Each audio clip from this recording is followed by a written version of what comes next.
All right, so we're going over the final team training of Go for No. And before I get started, um, I kind of want to just ask overall, what did you guys think about, this last section and, I guess the information that was given? Did you think that, like, was there any points where it was something that you hadn't thought about before and it kind of made you rethink things, or you know you just kind of were like, well, I've been thinking about that, or was there something that really stuck out to you that made you feel like this was good? I really didn't ever look at it from that standpoint.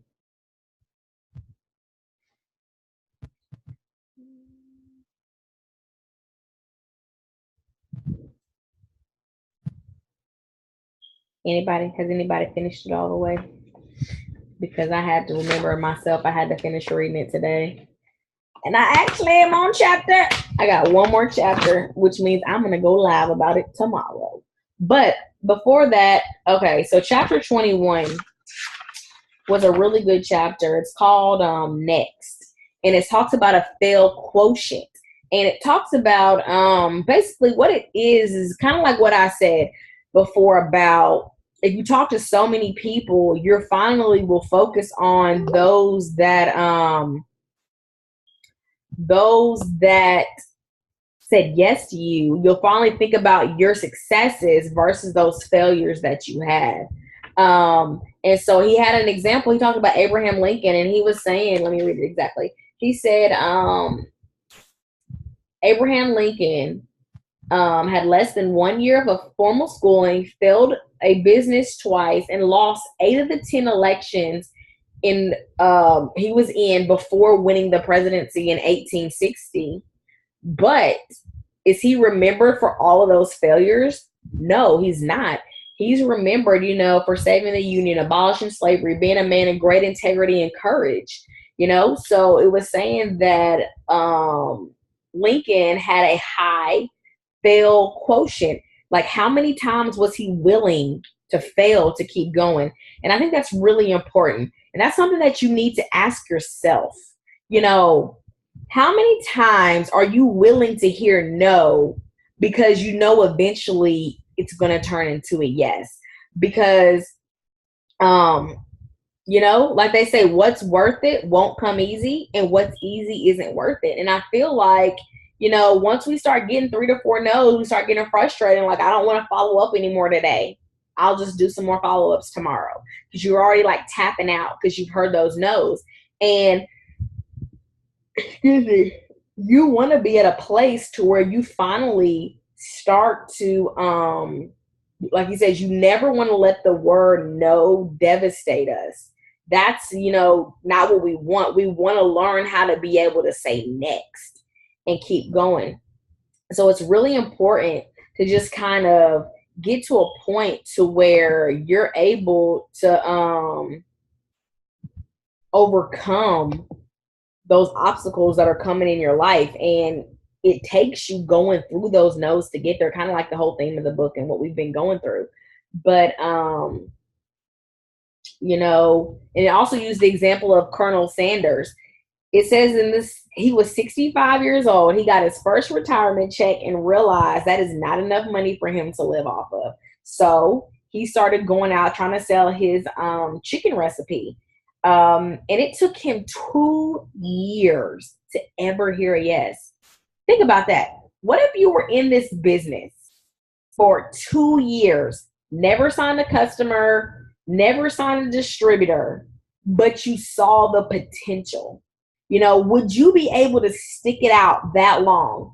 And, so he did. And he finally had one person saying yes, one person saying yes, one person saying yes. Just imagine 2 years' time, you got so used to hearing no's.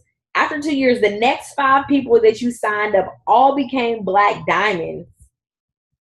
Imagine what that would mean for you as well. You would in turn be a black diamond if you had 5 black diamonds in all different legs. Sorry, I'm just reading what you're saying. Um, so absolutely next. But like they said, Colonel Sanders, let me see if it talks about his exact number.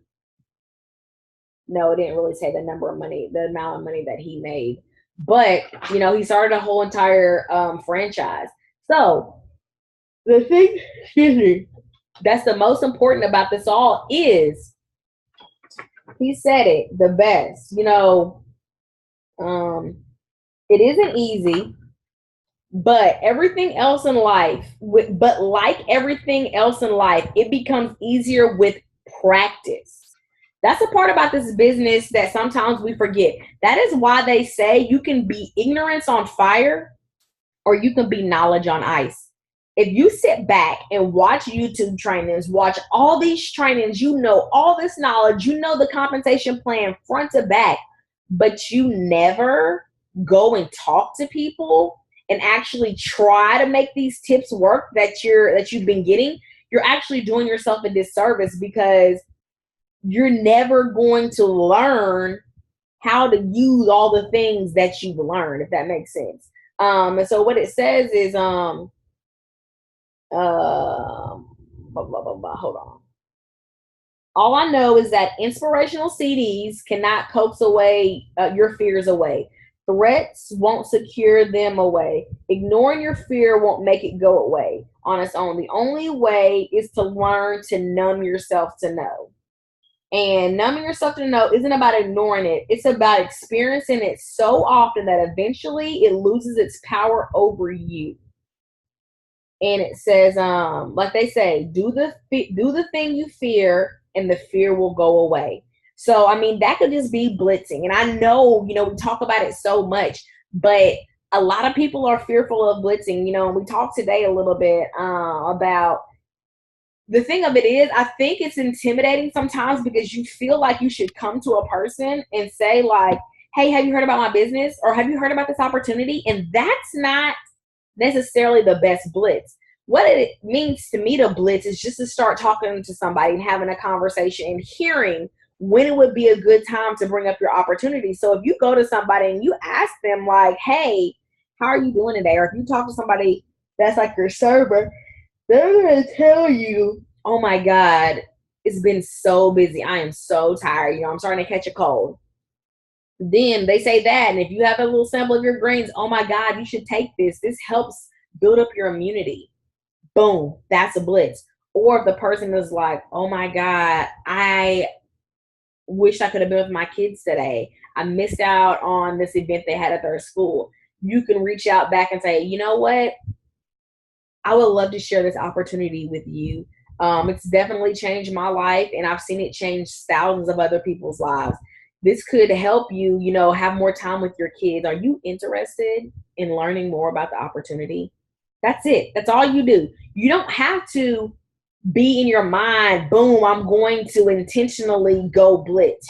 You just learn how to incorporate it in by listening to what somebody else says. Right now we're about to go to 22. So that was into 21. So, the thing of it is, at the end of the day, when you make it to Diamond, Ambassador Diamond, Black Diamond, nobody is going to sit here and think about, oh my God, you remember those 1,000 distributors that quit on her team before she got to Ambassador? Nobody cares about that.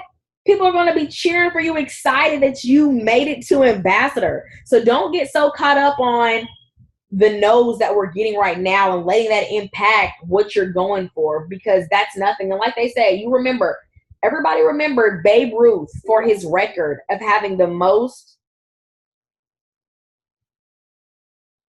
Okay, sorry. Everybody remembered him for having his home run record.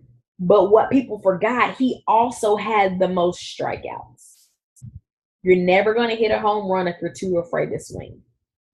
So I want y'all to just think about that. You want to go Diamond, you want to go Ambassador, you want to go Black Diamond, you will never go there if you won't put yourself in a position to be there. It's not going to just happen. You have to go after it and just get comfortable going for it. So chapter 22. Let me see where I'm at.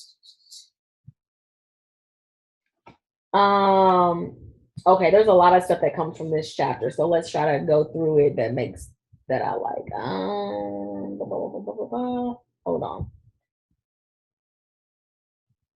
So, one thing he reminded himself of was your comfort zone. Remember, your comfort zone is never static. Your comfort zone never stays the same.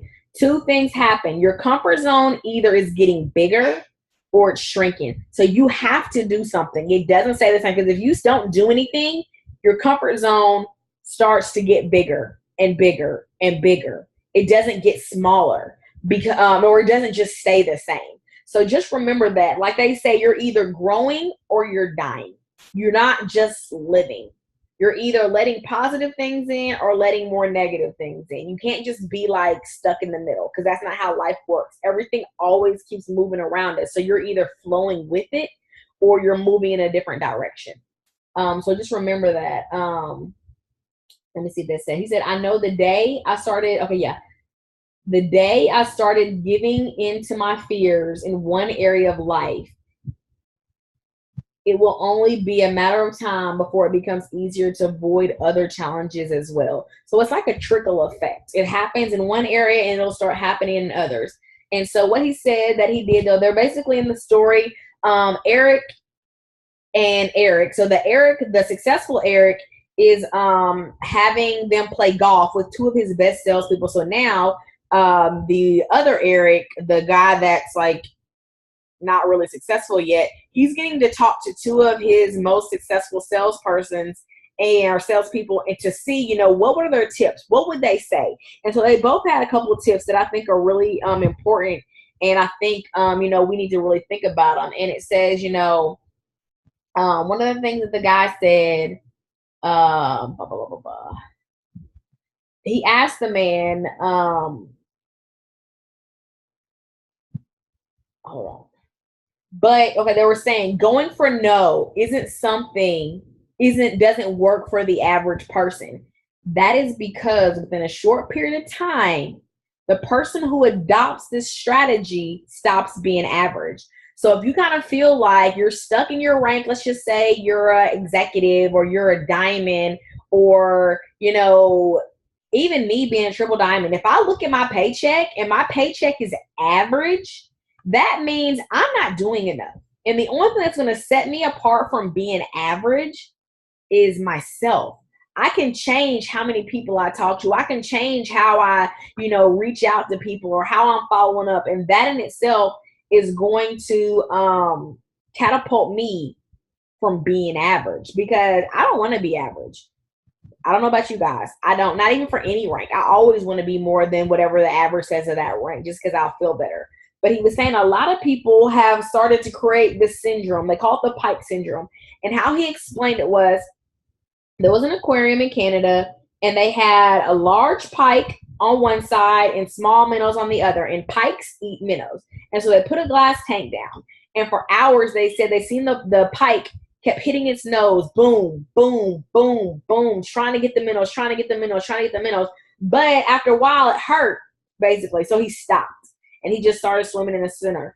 The scientists removed the glass so he could easily go over there and eat all the minnows. And guess what he did? He didn't even do it. He just stayed right where he was because he was restrained by an imaginary barrier. So with that being said, sometimes he says people are no different. They've had bad experiences. They banged their nose a few times and learn how to quit. So let's just say you go and you blitz, 10 people and they all say no. Guess what? People don't want to blitz anymore. This is hard. This doesn't work. This is impossible. That's not true. You have to be willing to not put restraints on yourself. You have to be willing to look at it different. Let's see. Yeah, you have to be willing that, wait a minute. Oh, that's not the big chapter. It's the next one. Okay. I wanted to read exactly what it said. Most people are no different. They have bad experience, bang their nose a few times, learn how to quit. Then they find themselves in a new situation. You find yourself in a new situation. You might move to a new city. You might join a new group on Facebook. You might meet some new people you hang around, and there are no real barriers where but what happens is you've already mentally restrained yourself because you are remembering what happened before, so you're not even trying. And we can't do that. We have to enjoy, you have to enjoy bumping your nose and knowing that that is how you reach what you're trying to go to. And that's another thing that they talk about for some of these athletes.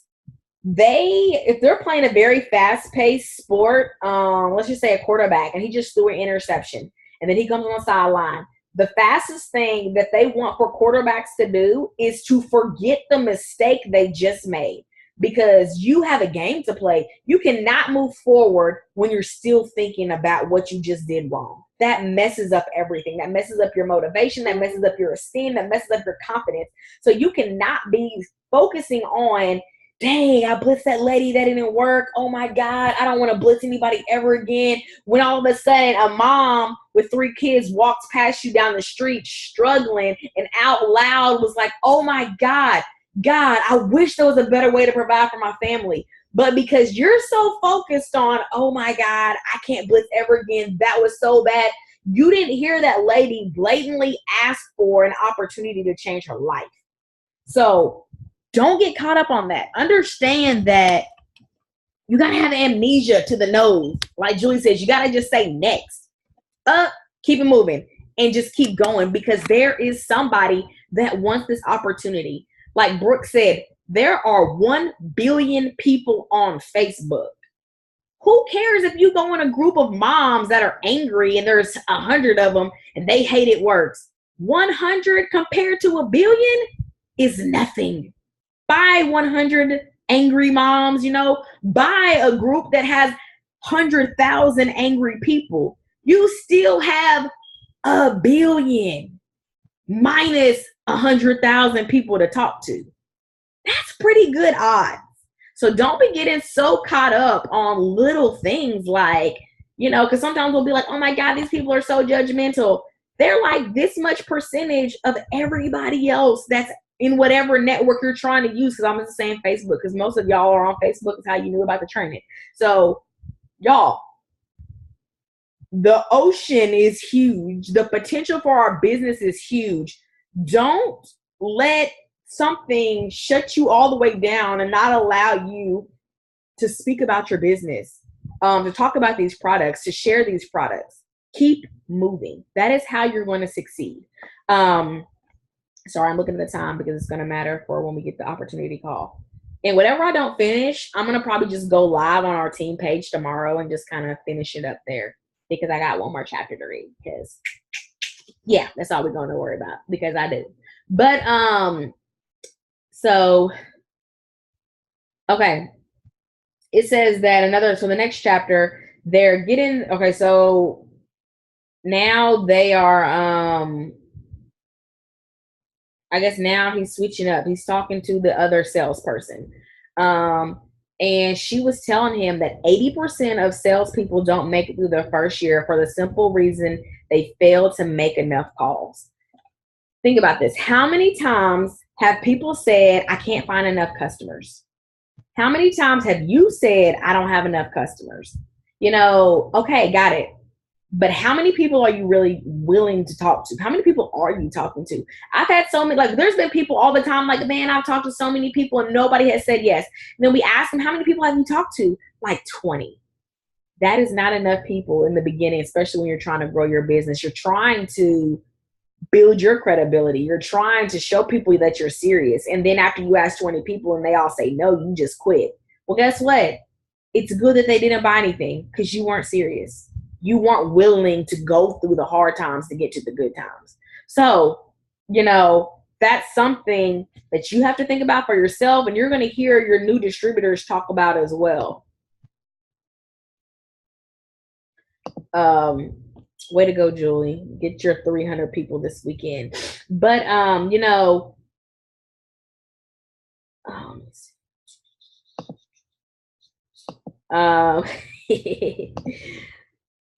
okay. And like the lady said, she even said when she first started sales, She attended tons of training. She wanted to polish her skills. Maybe that's another part. She said, but she didn't spend enough time applying them. It became clear that a motivated person who was willing to get in front of enough people and simply tell their story would almost outsell the sales pro with the slick closes. Like I said, guys, you have, I'm not saying you have to be ignorance on fire, but if you have an option to be ignorance on fire or knowledge on ice, which one is going to win? You're not going to win anything on ice because you're not doing anything with your skills. It's just all in your head. And it's good to know stuff, but it's better to apply it. So definitely start applying those skills.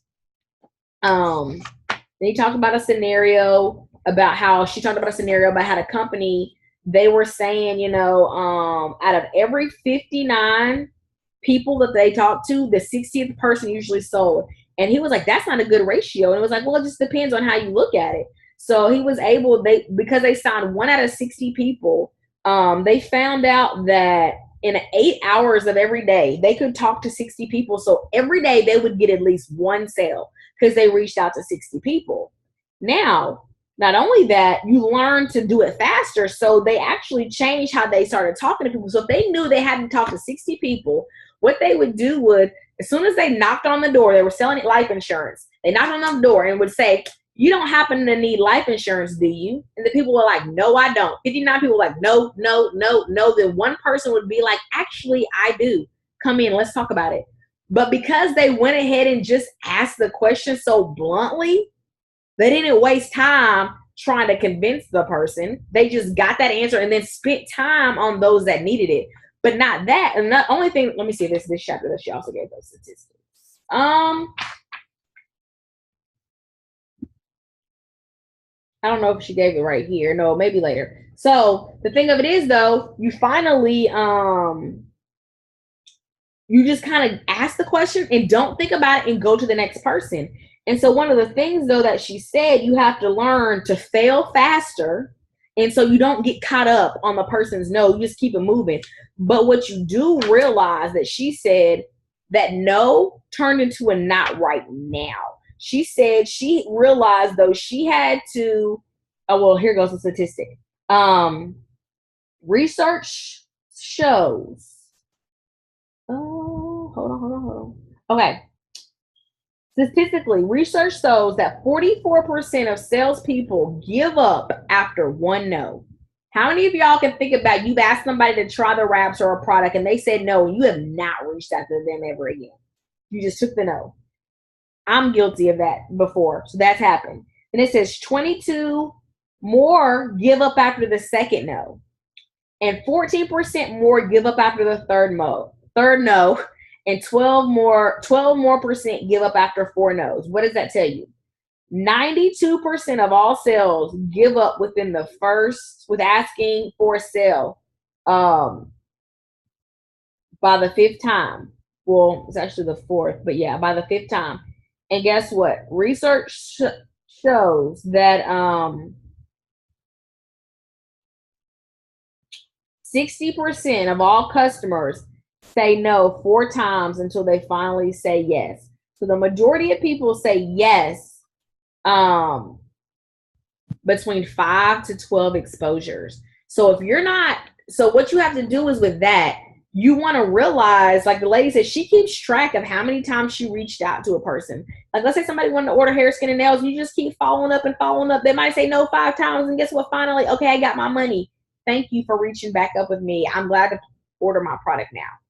I have people that say that all the time. Oh, I can't do it right now. I can't do it right now. I can't do it right now. And then I finally kept reaching out. You know what? I'm glad you kept reaching out. Now I'm ready. Thank you.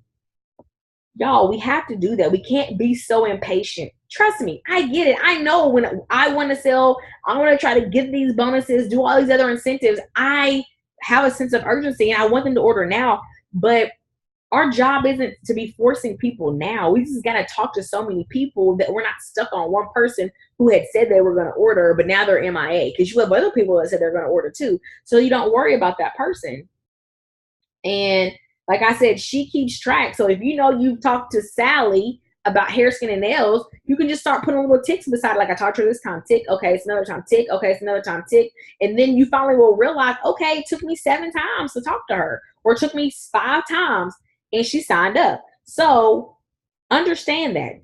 We can't be rushing people. We have to understand everybody needs their time before they're ready to sign up. And if you didn't sign up as a distributor, or if you were a customer first on the spot, why do you expect that from other people?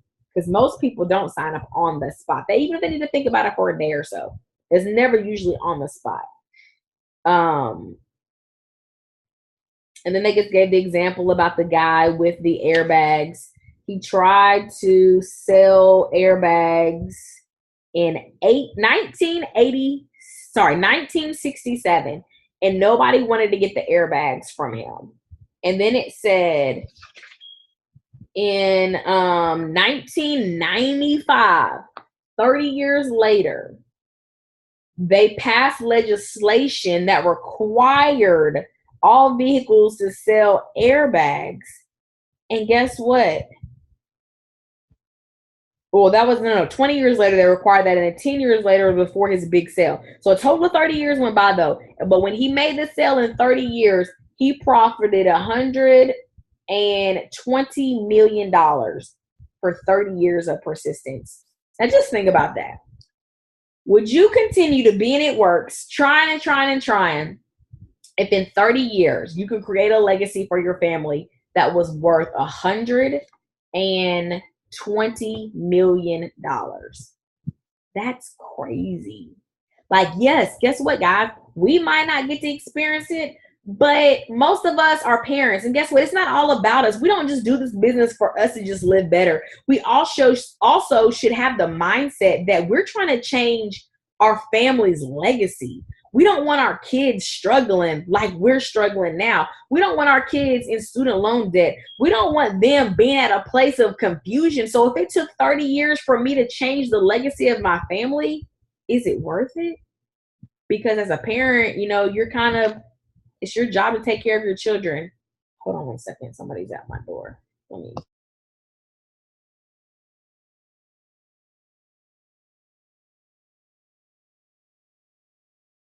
Okay. But let's see now.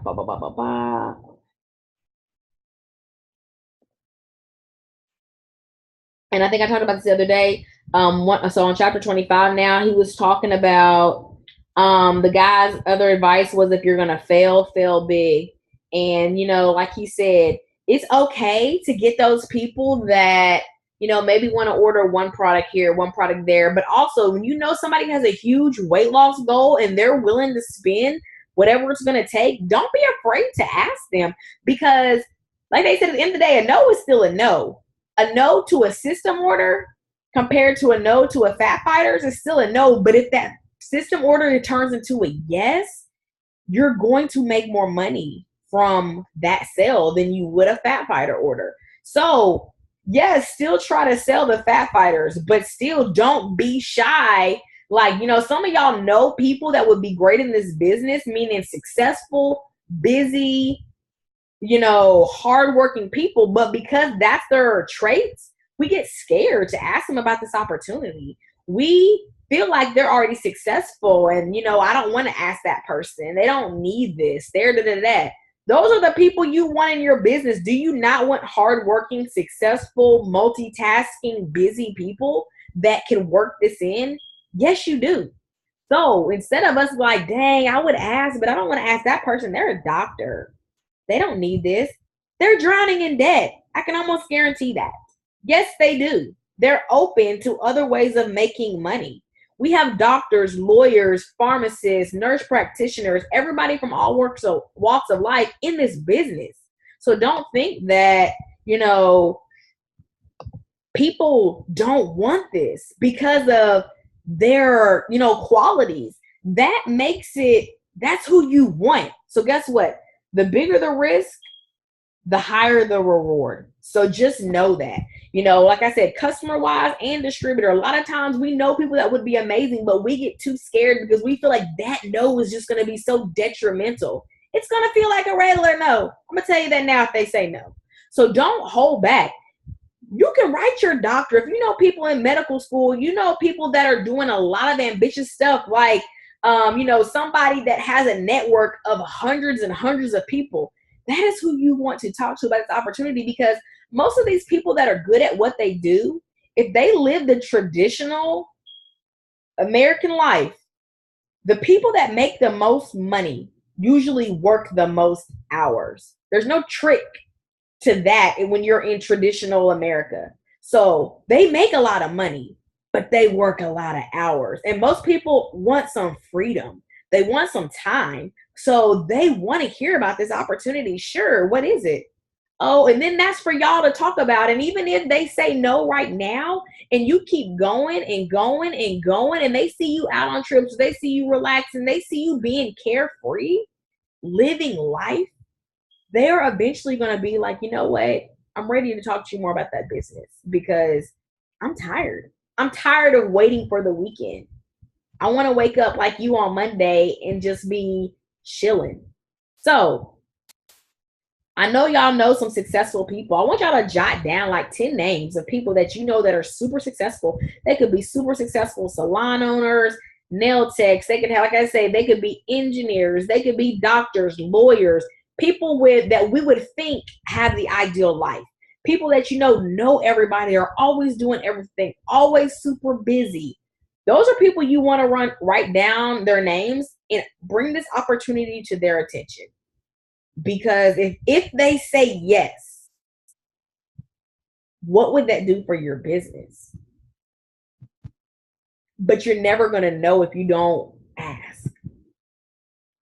So be willing to fail big. Let's see. Blah, blah, blah, blah.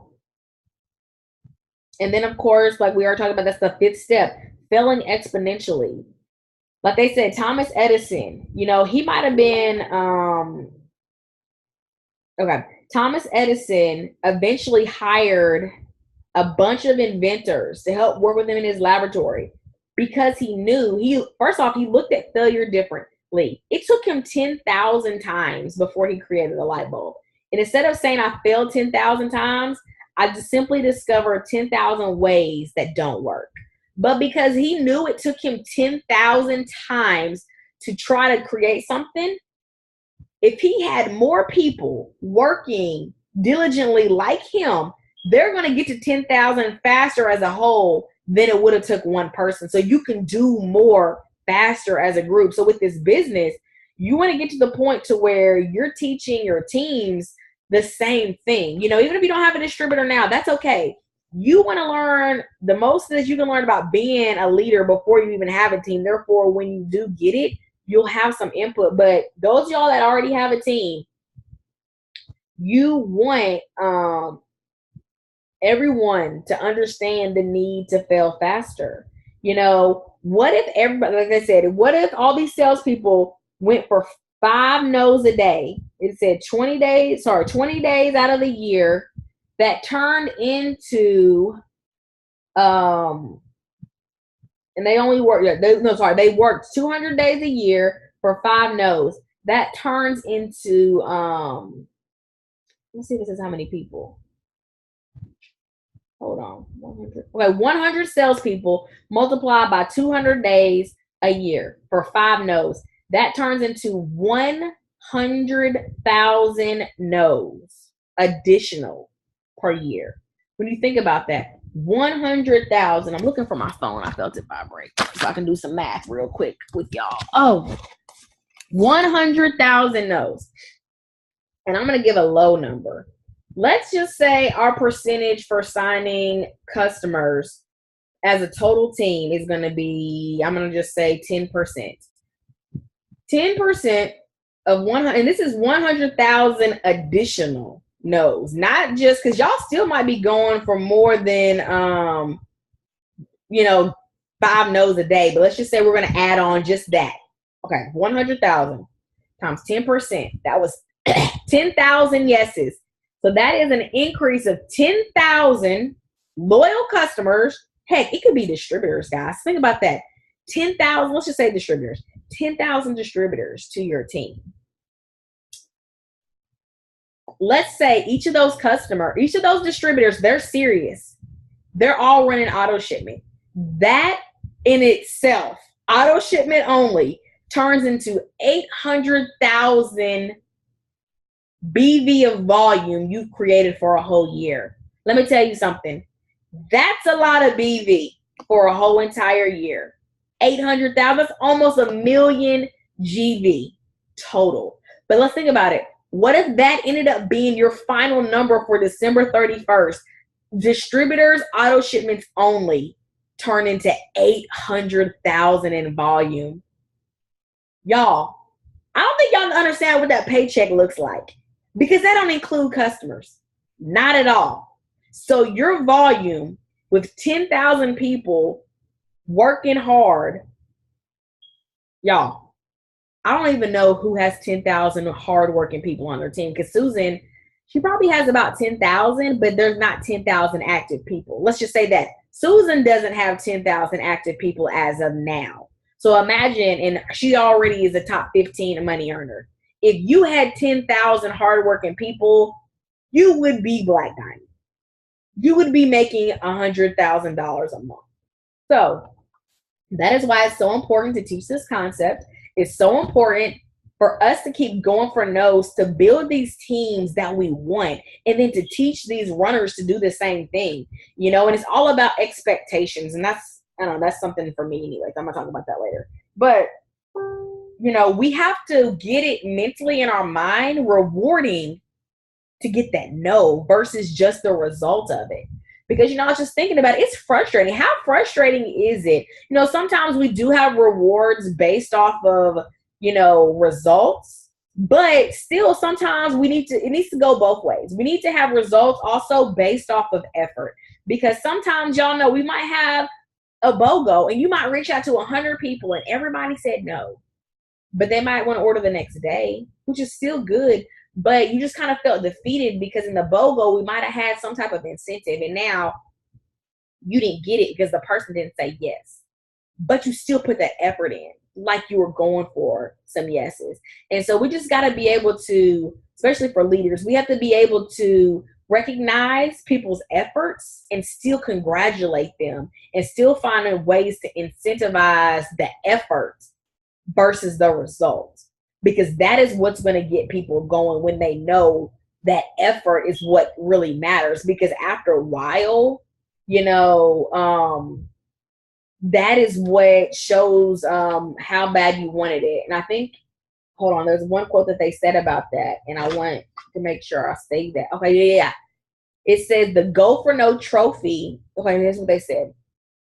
The producer's pen in their company was like the people that had the most sales. Then they had a Go for No trophy, the people that heard the most no's. The producer's pen was a recognition of my external achievement, but the Go for No trophy was a validation of my internal desire. And that's huge, guys. How bad do you want this? You want to still be recognized that you went for it. You had a party. Nobody showed up. Oh, well, you still had that party. You went, like, you were trying to better yourself. And that is what's important. It doesn't always happen overnight, but the effort you put in to want more means a lot. And also, you know, like the guy said, I feel like I'm recognized for my production every week because of my paycheck. So we get our production from our paychecks, from selling wraps, blah, blah, blah. But you want to know that you had that gut, that grit, that determination to keep going. You know, that's what really matters in this business. You didn't allow something to hold you back that, you know, stopped you from reaching your potential and your success and what you were capable of. Okay, let me see if there's anything else. And so the last chapter that I read, because I got to read the very last one, which is him waking up. Before we get there, well, it's not really anything. He was just saying, you know, I want y'all to think about it. What if y'all go to sleep tonight, have a dream, you know, and you're just thinking, you know, or you just envision. I want you to envision your life anyways. Think about your life and what you want. And just think about it. Like he said, he got to the very end. The successful Eric was going to go do a speech, and the successful Eric was like, I think you showed up here for a reason. And it was like, I think you've been given a gift, the chance to see what your life could be like if you want it bad enough. And that's kind of like our dream boards. What do you want? Because it is possible, but you have to want it bad enough. So when you start really seeing that and envisioning that lifestyle, it becomes up to you. How bad do you want this? And you'll go hard and you'll fight for it and you'll do everything you can to get it. But then he also said, and then that man was like, but I'm not sure I'm going to be as good as you. And he says, oh, Eric, you still don't get it, do you? I'm not better than you. I am you. And you, the you that's supposed to be here, I'm the vision of your potential, providing a course that you're willing to do what it takes. A gift I need you to accept. And and it says he plays armor. He was the potential of me, and as such, he needed me to overcome my self-imposed limitation so he would exist. So I want y'all to think about that when you're looking at your dream board, when you're looking at your kids, all of this stuff that society has told you previously, like that's not possible. You can't retire early. You can't be debt free. You can't be a millionaire. When I say something that I already know, people look at my post and are probably like, you can't be a millionaire. That don't make no sense. Guess what? I don't care what they think. I feel like God has already put that vision inside of me because it is real. And it's up to me to live up to my expectations of my own life, to live up to my potential of who I am. And the only way you can do that is if you push all fear out. And it's a process. You learn daily to do this. And so, overall, I want us to have daily goals that we try to complete. Like one of your daily goals could be, I'm going for at least 5 no's today. Outside of my follow-ups that I'm already doing, I need to get 5 new no's. And those people go back up on your follow-up list. That's like one thing to do every day. I want to read some devotion or inspiration. I need to listen to some type of, 15-minute video on, self-development, something. I need to read for 15 minutes, whatever it is. Start creating, Cammie talked about it, a 6 list, but start creating a list of little things to tackle every day. And once you keep doing that day after day after day after day, you will start to get crazy results that will completely change your life and put you in a position that you never thought you could be in. But it's all going to start with your work ethic. What do you desire? What do you want for yourself? Why are you doing this? That is what's going to impact, yourself, your business, and everything. You have to just really think about it. What do you want? If you could wake up living in your dream world, what does that look like for you? And I want you to make that vision very clear. Don't just say, I want a lot of money. That's relative. Hold on one second. My kids are whispering and it's bothering me. Hold on.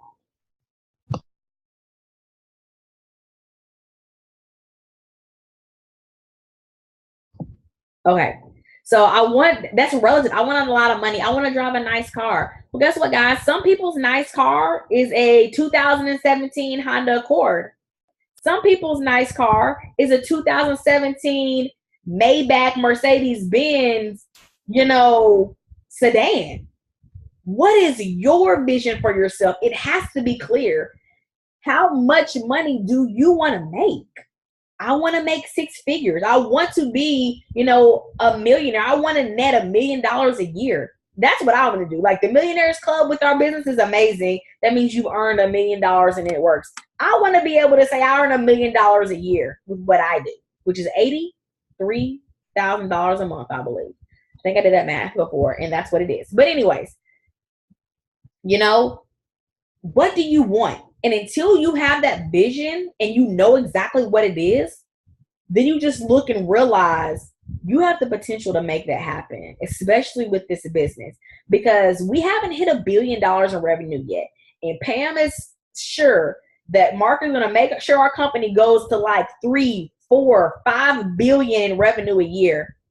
So what does that mean? We're not to 1 billion yet, and we still have to go to 4 to 5 billion yearly. Somebody's getting paid, and it's all up to you to decide if it's going to be you or not. Are you going to be a part of that $5 billion revenue pie? And how big is your piece going to be? It's all up to you. And this new product line is supposed to be the beginning of the explosion. So y'all better get excited. Be willing to talk to any and everybody that you see. And when I say that, then like I said, it doesn't mean you have to talk about the business. It means you can just make a connection and get to know them as a person, then incorporate that in. So you have to, this is network marketing. You have to network. That is inevitable. Whether you're doing it social media, face-to-face, you have to network to be successful. That's what I'm going to say about that. You know, so being shy is okay. I'm shy. I'm introverted. But at the same time, I don't want to go back to work right now. If I go back to work, me and my kids' whole life would be completely disrupted. I don't even want to think about what it would look like, because I feel like it would be more expensive, because they got to go to aftercare programs. Like, I'm going to be mad waking up in the morning if we're running late. I don't even want to think about it. It would be a hot mess if Terry had to go back to work, but I don't want to. So I'm going to make sure I don't go back to work. But guess what? I, as y'all's upline, have to work harder, because at the end of the day, to me, it's not about me. I already have attained the goal a lot of you desire to be at. So it's my job to help you reach your goal, to be able to come home if that's what you want. If you want to be a 6-figure earner, that's my job, to help you, to guide you, to do whatever, show you different tools that I've used, or even find more, or just be there to tell you you can do it. Because sometimes some people just need somebody to believe in them. And I honestly do believe in y'all. You guys, I mean, you know, right now, some people I know are at work and have off shifts, but for the most part, the people that watch the training are the same people. That means I know you want this, and you are worthy, and you can do it, because that's how I started out. I was just a person that tuned into trainings, that went to events, that just kept going and putting one foot in front of the other, in front of the other, in front of the other, one day at a time. It didn't just happen overnight, but it happened. So I want y'all to know y'all can do this. And like I said, I really do believe in every single one of y'all. And I want to see you achieve your goals. But I want y'all to get really specific with yourselves and decide, what do I want? How big of a house do I want? Don't say a big house. You need to know, I want a 6-bedroom, 4-bath, 6,500 square foot house. Like, you need to envision it. So when it becomes so real, you can see it. You can smell it. You can envision memories happening in there. And when you do, you're going to work that much harder for it, because it's a vision inside you and it's real. And the thing of it is, you can achieve it with this opportunity. I know for 100%, because every person that was on that stage this past weekend is no better than one of us. They're not. They just heard no more times and are willing to keep hearing no, and are willing to do whatever it's going to take to be as successful as they can be. So, how bad do you want it? How many no's are you willing to hear to get you to where you need to go? That's all it boils down to. You got to go for no. And let yes be the destination, but no is how we're going to get there. So, that's going to conclude our team overall training. And I would ask some of y'all's opinions, but I mean, we have 2 minutes before the opportunity for the call tonight. But let me stop this recording.